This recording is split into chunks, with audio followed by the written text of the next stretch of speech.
Hi, my name is TG Trooper, and anybody who's seen my videos before will realise that this is not my usual setup. I'm at Talliston House and Gardens, which is one of the most interesting places I've ever been to, I have to say. But we're not here to talk about Talliston House and Gardens, which we'll refer to as Talliston from now on. I'm here with John Tarrow, who Hello is there. the owner of the property. Yes, I am, yeah. And the creator of this fantastic building. So we're not here to talk about that. We're here to talk about the Dunmow Book Fest, which is on June the 13th, I believe. Yes, it is, yes. And John is one of the main organisers and the host of that event. So without further ado, I have my clipboard as ever, and so we get on with it. So John, what was the idea behind the Great Dunmow Book Fest?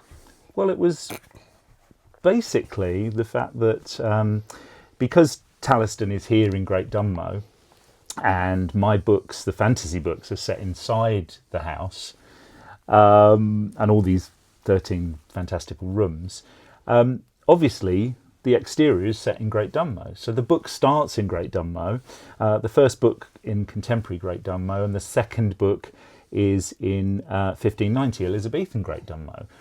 And when I looked it up, these are the first fiction books that have ever been written about Great Dunmow as a main character. And it mentions things like the Flitch Way and the Queen Victoria pub and all different bits and pieces around here, Newton Hall.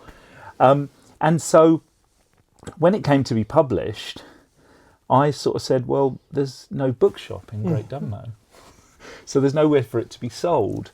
And so I was mentioning this to some people, and then the idea formed to turn the whole town into a bookshop for one day.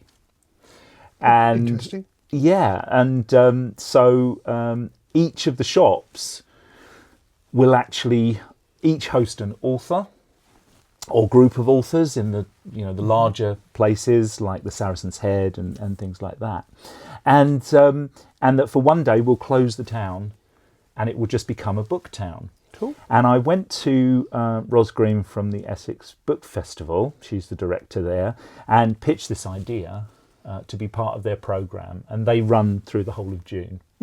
And so she thought it was a wonderful idea, and so they dubbed us the first Essex Book Town, and as you said, that's happening 13th of June 2026, and we're currently putting together all the authors and all the shops and getting everybody excited about that. So that's how we came up with this idea. Okay, I would imagine there's plenty of factual books being written about Dunmow, but There are. no fiction.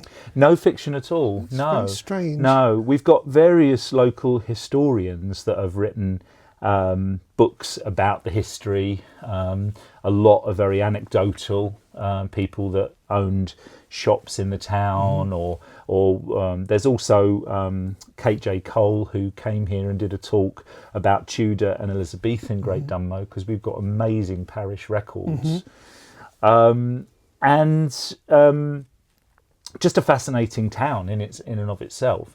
And I think that the idea of starting a project like this in a place like this, it was in hindsight, it was a very good place to have it, because Dunmow is a fairly unique little setting. It's a lovely town. It is Yeah, a lovely yeah. town, and it still keeps a lot of that medieval market town charm. It's very, very English, isn't it? It is very English. Very yes, English. yeah. So who is involved? So the key triumvirate, I suppose, myself. So the whole Great Dunmow Book Fest is being presented by us as Talliston, and then Carol Sullivan, she's the current mayor. She's also one of our. She's also a writer in her own right, and she's actually come on board, and she's the person who can say, oh, well, we can close the roads or we can do this, because she's been involved in things like the carnival and the Sunday market we have here, which are great little things that we have that are just ours, and also then Ros Green, as I mentioned, the director of the Essex Book Festival. Now, Talliston and myself have been involved in the Essex Book Festival quite a few years, ever since the first book came out, and I think we really needed that backing from them to get the word out, because as you know, it's very good. You can do the best event in the world, but if nobody talks about it, it's going to be a failure. It doesn't matter how much work you put into it. And the great thing about this is we get their backing. We get we're in their program of events and everything, and so that's going to go out to all these readers in Essex and beyond when the little brochure, the program brochure, comes out. Okay, excellent. So how are things going to be managed on the day? Because it sounds like quite a lot of organisation is needed. It's absolutely the opposite, really, because what we're doing is we're taking a shop and an author or group of authors, and we introduce one to the other, and then we basically say you have complete autonomy over what you're doing on the day. So that means that the town will be closed, it will be pedestrianised, and so people will be able to wander shop from shop, and they have a map, and it will say all the authors, what their genre is. We're going to try and group authors by genre, so if you like thrillers and mysteries, they'll be all down one side of the street or whatever. And then if when authors come back and say, oh, well, can I do a book giveaway or can I do that? That is entirely up to them. There'll be no official programme of events. It will just be somebody will have a sign and say, I'm doing a book giveaway at 2:00. So people wander past and then they'll go, oh, I want to come back for 2:00 or whatever. We're also working with the schools to do a writing competition. And each of the 7 years, we're going to do a creative writing competition. That's also organised through the mayor. And the 7 winners will have a magical visit to the house, and I'll take them round and show them all through the house on a tour. Okay, that's nice. Is it open to any authors, and do they have to pay? Yeah, so we're making this, and I know this is a bit surprising to a lot of people, but it's completely free for authors to come along, and the sales go directly to the authors, so completely free for people.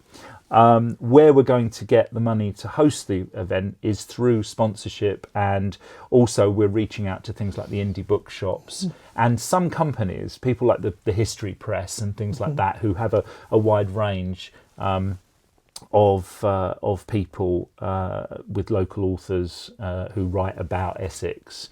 Their books are like Essex Witches and Essex Murders and all of these sorts of things, and they might take over one space, and if it's a company, then of course there'll be some sort of a payment, but as I said, we are going to have a map, and it's like a fantasy map that is going to have space for sponsors and things like that. So what was the other part of that question? That was if it was free. Is it free? How many authors?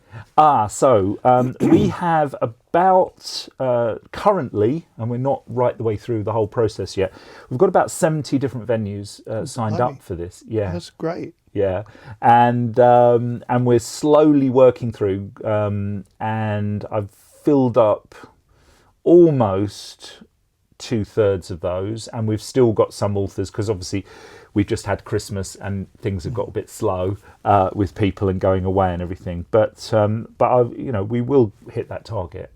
And the sort of authors that are coming are everything from best-selling crime writers all the way through to people who are just promoting their sort of first novels. And everything in between. because the one thing about this event, I wanted to include everyone.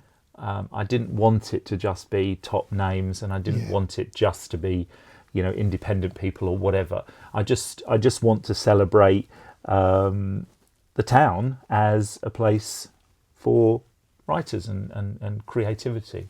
Great. So that leads into the next question. What has the reaction been so far? It's really captured people's imagination. I mean, I first hit upon something like this when I went to Norway. And I went to a book town that in the town they had a whole raft of different garages and different storehouses and everything in the town. And it was just a normal town where people live.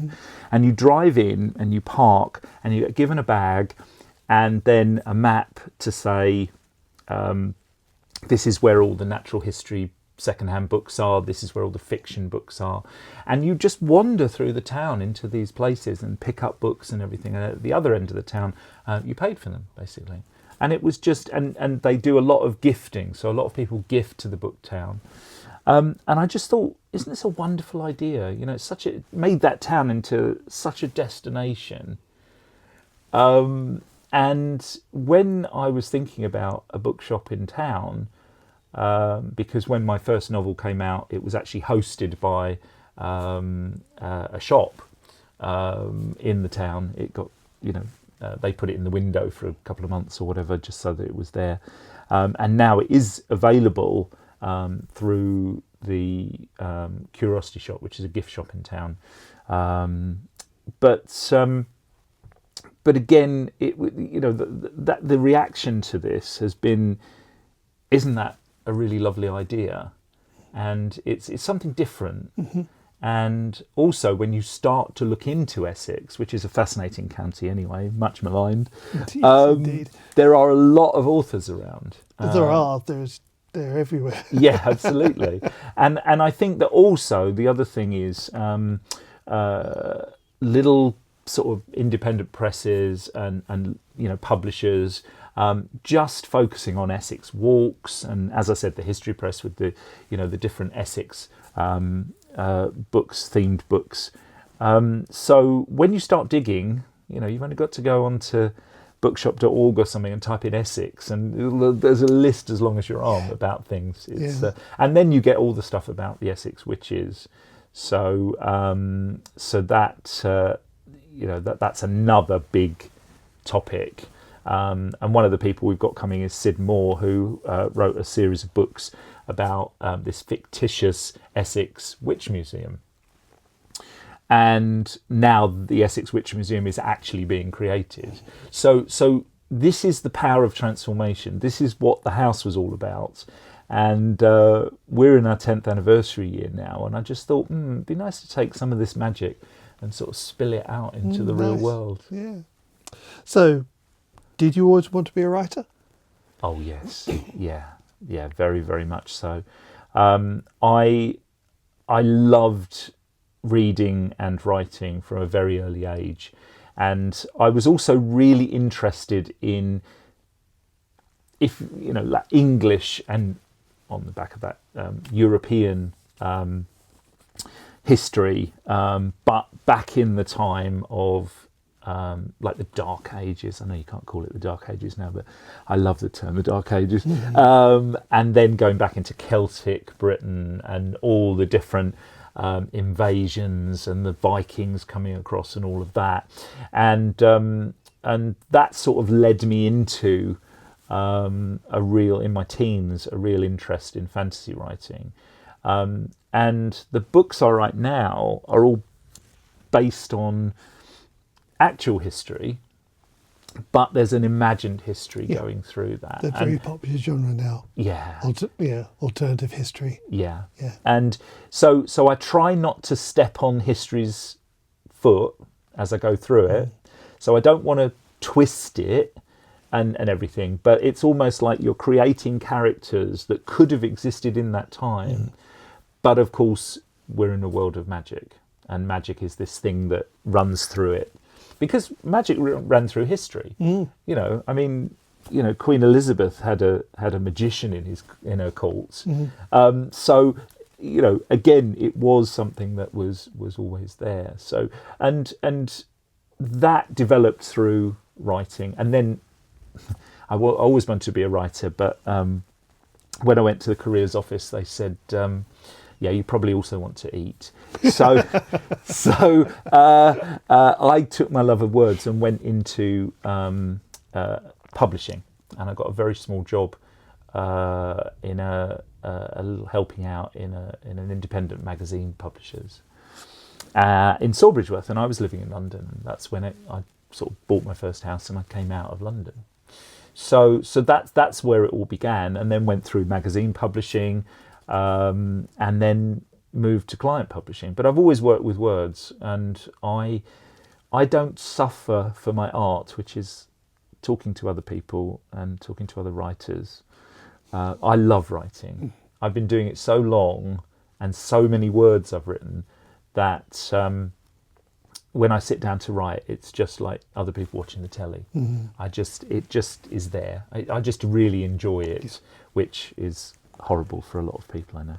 Yeah, but that, if you don't enjoy it, you're going to write nonsense anyway, aren't you? Yeah. So tell me about the books.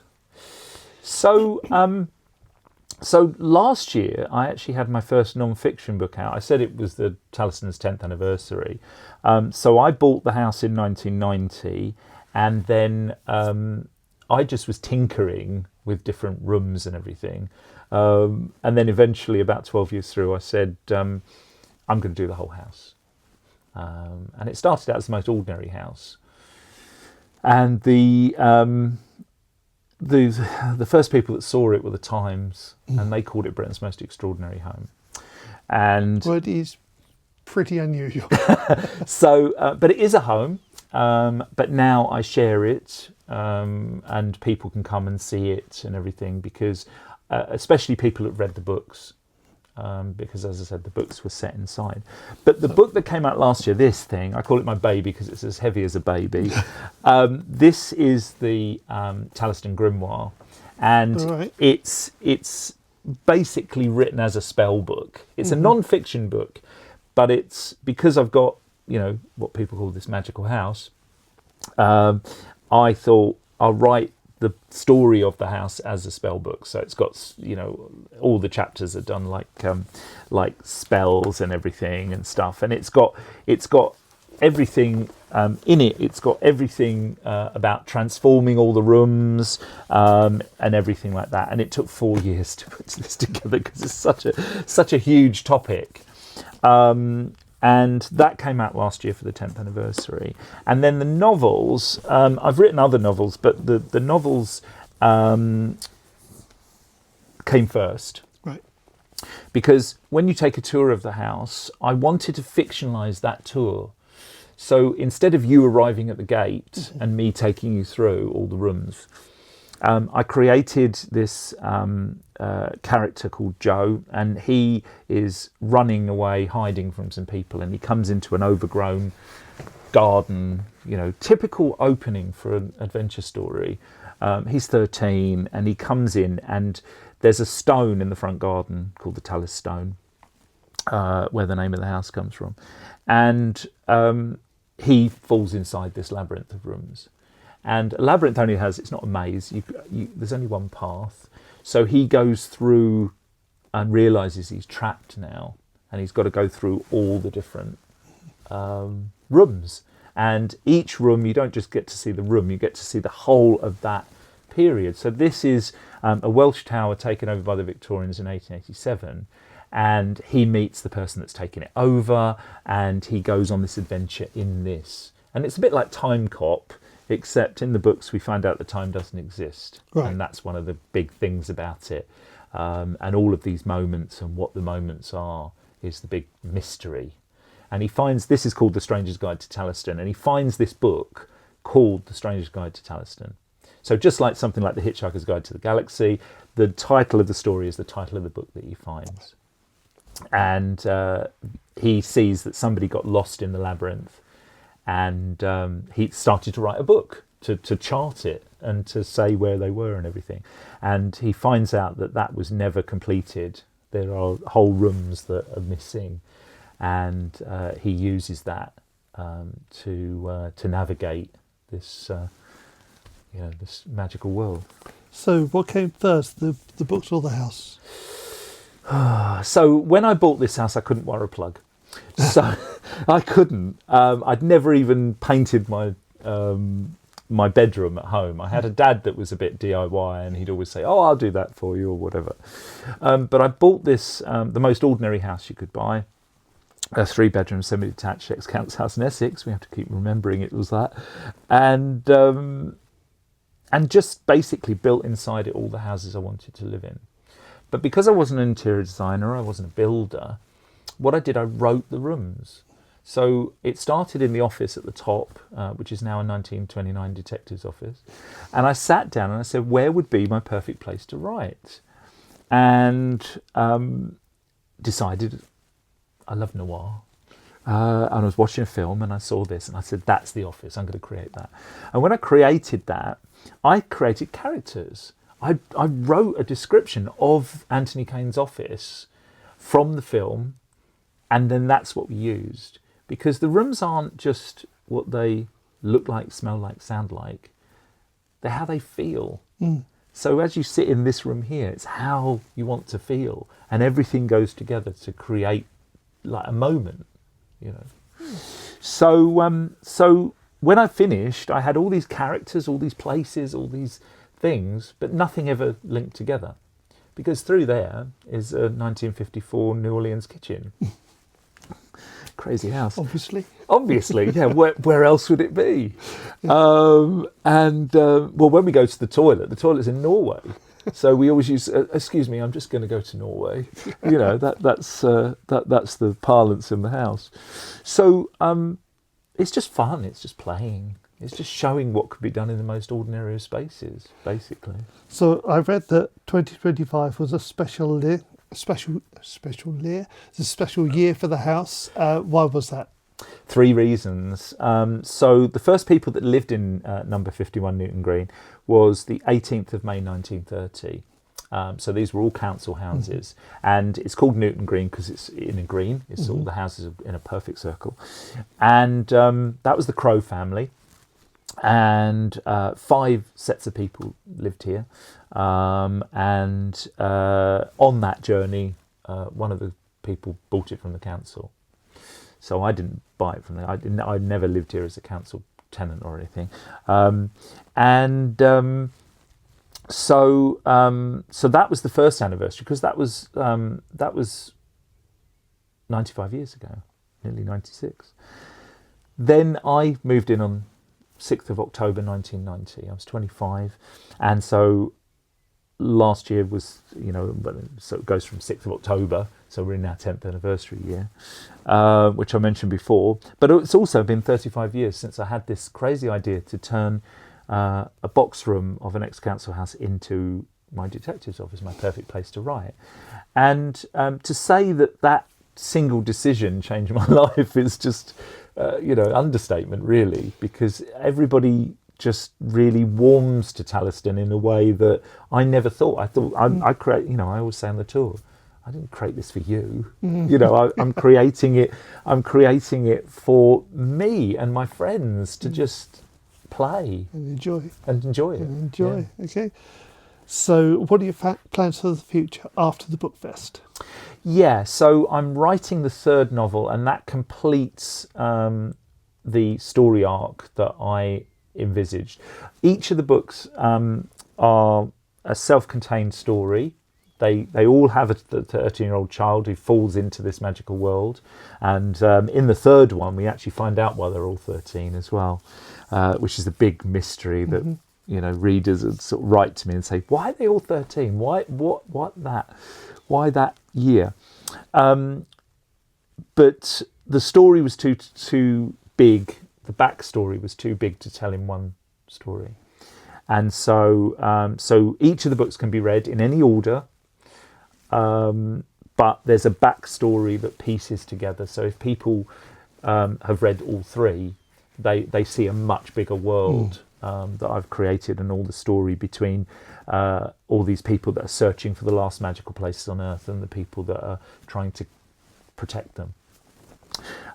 So I'm writing The Stranger's Key to Talliston. That will be finished in first draft sometime this year. And if people don't know, books take a lot of time once you finish them, because you have proofing and checking and copy editing and story editing and all of this sort of thing. So that will hopefully come out sometime in 2026, but might creep into 2027, because the books are such a love of mine. We don't cut any corners, and we just make sure, and I have 3 readers who are always in my acknowledgements, and I've got one that is great at plot, one that's great at character, and one is great at just sheer editing. And it has to go through all of those before I get it to the eyes of professionals and people who are going to sort of give comments back and everything like that. So that's the future on that. And for the house, I think that the book festival really set the house in the sort of space that I want it to be. It's a unique thing, and this is just one of those unique things that we're doing outside the house, because everything else we've done inside the house. We've just shown what can be done, as I said, inside these walls. And this year we've got things like murder mysteries. We've got storytellers who are going to be in this room telling stories in the round and everything. But this is the first real event that we've spilled over, and I think it will be really lovely to do more of that, really. So the books, other than the book fest, where can people buy your books? Yeah, so firstly, they're in all formats. So obviously Kindle, ebooks, audiobooks, and the audiobooks are spectacular. We've got this, all the voices are done by this actor called Joe Jameson, who is amazing. And obviously physical books. So people buy them from the house. People buy them from everywhere that books are sold, basically. And obviously the audiobooks are on Audible, or you can buy them from, we have a shop at the house, an online shop, so people can buy them from there. Okay, well, thank you very much, John Tarrow. Not a problem, it's an honour. So do make sure you set the date for the 13th of June this year in Dunmow. Thank you very much, John. Yeah, see you there. Thank you.